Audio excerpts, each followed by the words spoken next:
আসসালামু আলাইকুম রহমতুল্লাহি বরকাতুহু। শ্রদ্ধেয় স্নেহের ভাই সব ও মা বোনেরা, বিসমিল্লাহির রহমানির রহিম, আলহামদুলিল্লাহি রাব্বিল আলামিন। সমস্ত প্রশংসা আল্লাহ পাক সুবহানাহু ওয়া তাআলার জন্য।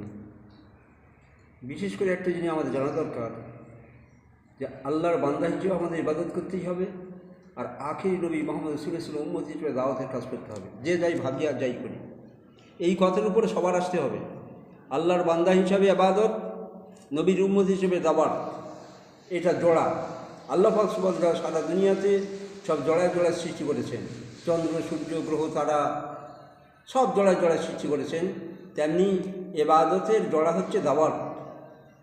জোড়া না থাকলে যেমন বংশবৃদ্ধি হয় না, যারা শুধু ইবাদত করছে যদি দাওয়াতের কাজ সংযুক্ত না করে, তাদের যে ইবাদতের মধ্যে নূর সৃষ্টি হবে না।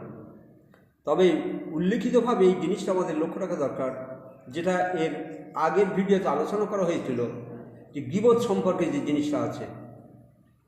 বলছেন গীবত থেকে বেঁচে থাকা মানুষ, আমরা সবাই জানি দূরবর্তী জিনিসগুলো দেখতে গেলে দূরবীক্ষণ যন্ত্র লাগে, আর ক্ষুদ্র জিনিস, খুব ছোট্ট জিনিস অণুবীক্ষণ যন্ত্র দরকার লাগে।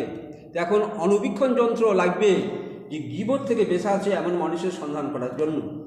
যে ইনসান, যে মানুষ সে গীবতে বাঁচতে পারবে না, সে মানবতা সম্পন্ন মানুষ হতেই পারবে না।